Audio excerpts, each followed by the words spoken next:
One of the last greatest catastrophes that affected mankind is known as the deluge. Described in the Bible, cuneiform texts on clay tablets and many ancient legends. The flood itself was only one of the results of a catastrophe that annihilated life not only on Earth but throughout the solar system. We need to look at it in a broader context. It did not concern only the Earth but, as I mentioned earlier, most of the planets of the solar system. I will try to bring you closer to the course of events that followed. Let me start by saying that the Earth before the flood had an angle of inclination of 8 degrees. At this angle, the ice caps at the north and south poles were much, much larger.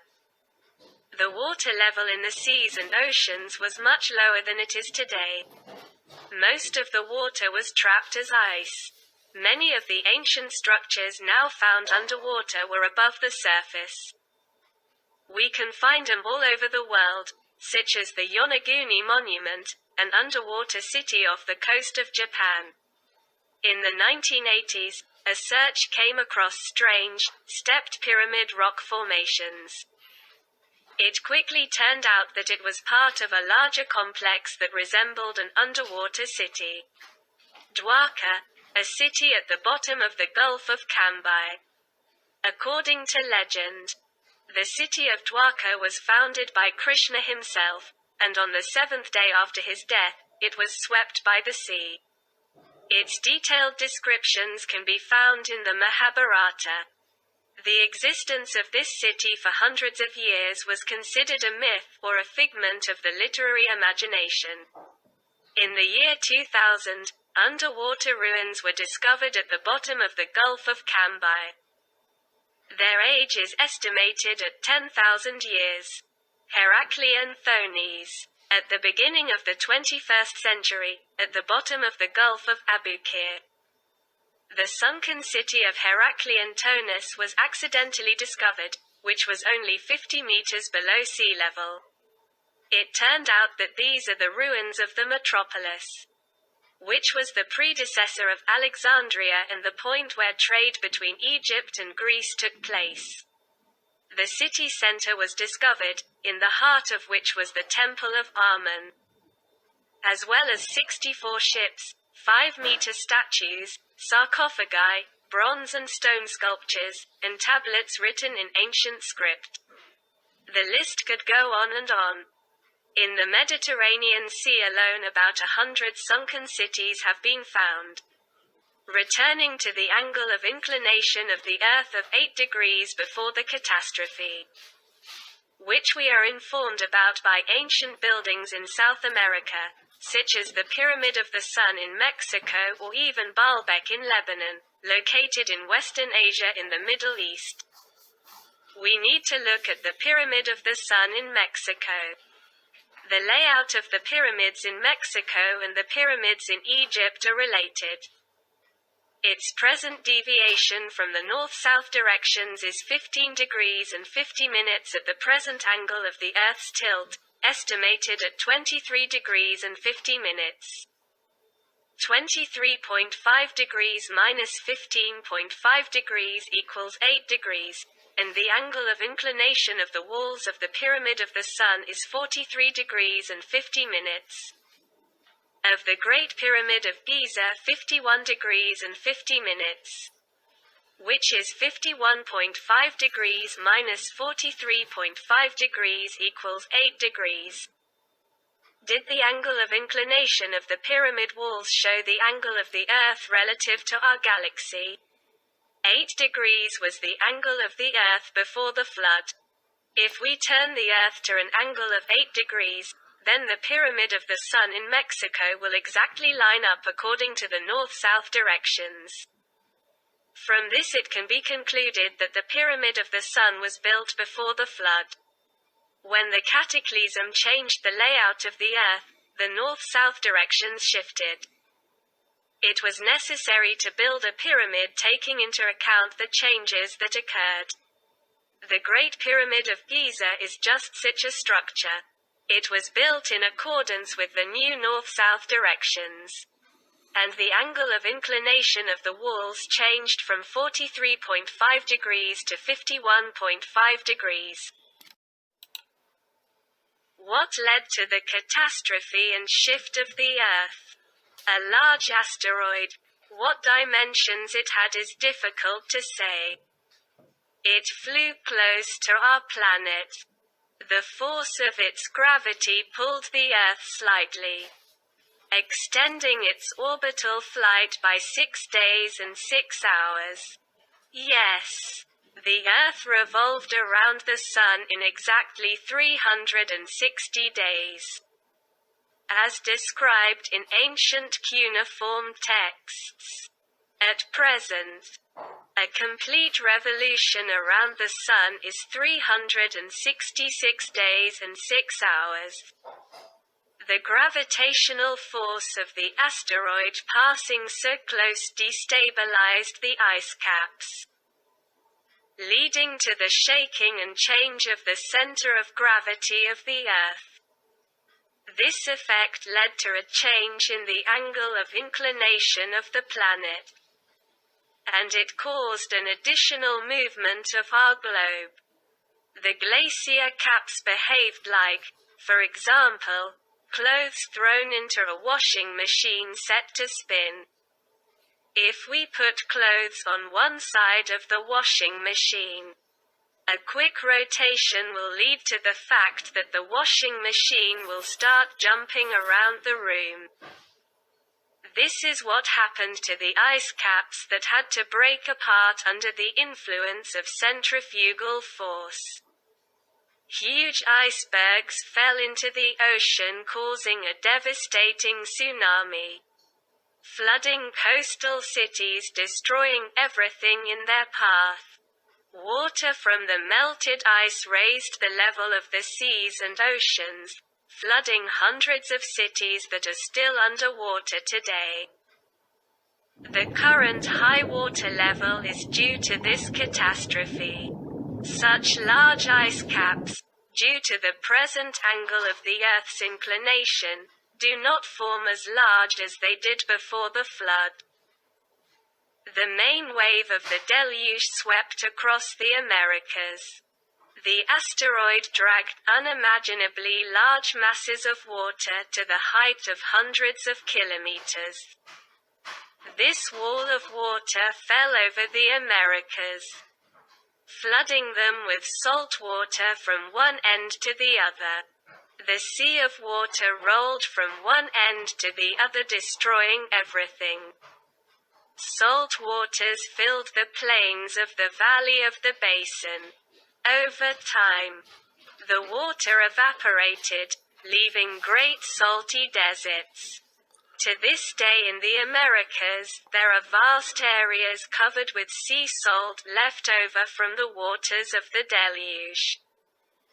The highest such salt desert is the Salar de Uyuni in Bolivia at an altitude of 3,600 meters, or the Great Salt Desert in the USA. There are also salt lakes, such as the Great Salt Lake in the state of Utah and many, many others. But it's not over yet. The asteroid's gravitational force sucked out part of the atmosphere. Literally sucked. Huge amounts of atmospheric gases escaped into space. The exposed regions of the Earth devoid of atmosphere froze. Cosmic cold of over -200 degrees Celsius has frozen vast areas of the planet, leading to the formation of permafrost, reaching 300 meters deep into the ground. Areas like Siberia and northern Europe froze over.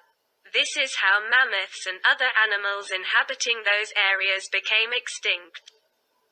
Siberia had a temperate climate, as evidenced by the found mammoths with green grass in their mouths. The plains of Siberia were covered with grasses where mammoths grazed, deer and other species. Only the lack of atmosphere could have led to the freezing of animals found to this day in very good condition, frozen alive in a few minutes. They had no chance to survive such extremely low temperatures. If the climate cooled down gradually, animals would have time to migrate. It was a sudden and rapid drop in temperature. Only cosmic cold led to the formation of permafrost. In 2010, geologists from the Polish Geological Institute discovered permafrost in the Suwałki region, the same as in Siberia. Is located at a depth of 400 meters. There are also ice caves in Slovakia and Poland, Austria and many other countries. But this is not the end of the disaster.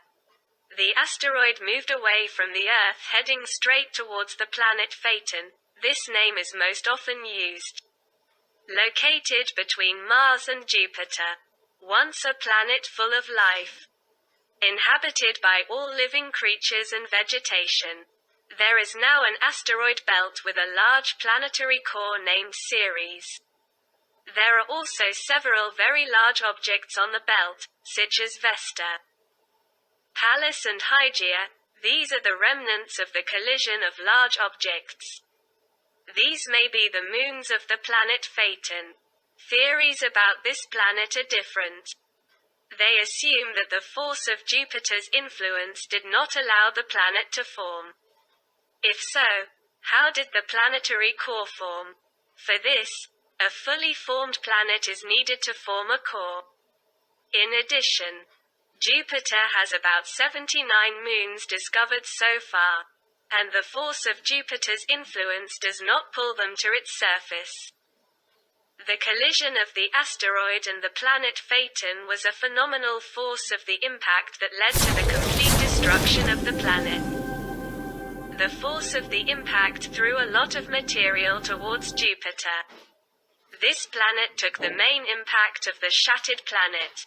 Jupiter was showered with large meteorites, leading to a nuclear winter. This effect is still visible today as the photos show.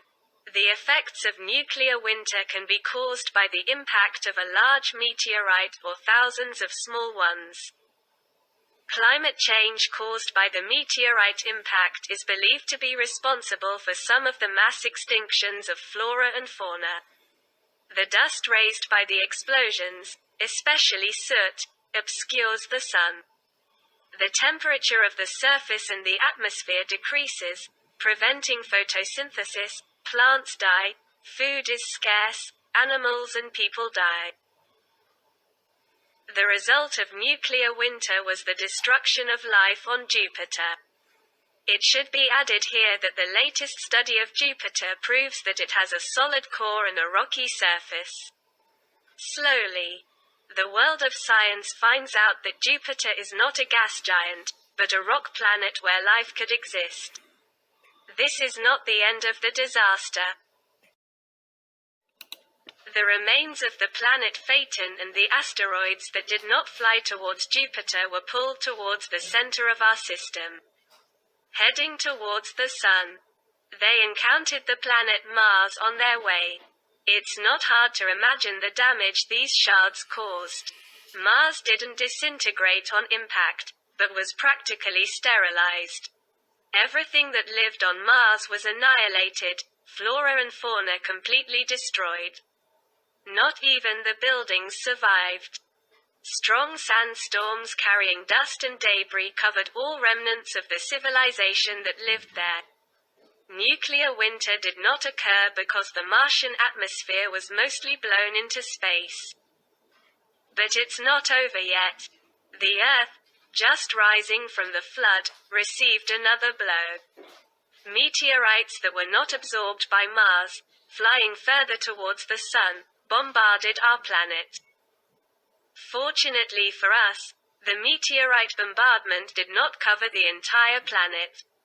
Regions of Siberia, Europe, North Africa up to the eastern coast of North America suffered. The fall of the meteorites led to a nuclear winter in these regions. We are currently experiencing a phenomenon known as global warming. And this is just the end of nuclear winter. Sudden weather changes, Destructive hurricanes will accompany us as the climate returns to what it was before the meteorite fall and nuclear winter. Glaciers are melting. Siberia is revealing its areas previously covered with ice. Ending nuclear winter will cause many unpredictable atmospheric phenomena. Siberia had a temperate climate. Regions of Poland had a climate similar to the Mediterranean. After the catastrophe, the survivors had to take shelter every year because the circulating remnants of the planetary collisions still circulate in our solar system. From year to year the fall was smaller and smaller with the meteorites. To this day, they fall to the ground, but we no longer have to hide from them in shelters. And we can admire them every year between the 12th and the 14th of August. It is a reminder of the last catastrophe causing huge destruction in the entire solar system. It is estimated that the catastrophe destroyed about 70% of the flora and fauna of the Earth. Is this catastrophe an accident? Certainly not. It was a precise, deliberate and well-planned annihilation of life in our solar system. The flight path of the asteroid was planned perfectly. It took a lot of prediction calculations to get this result. It was war.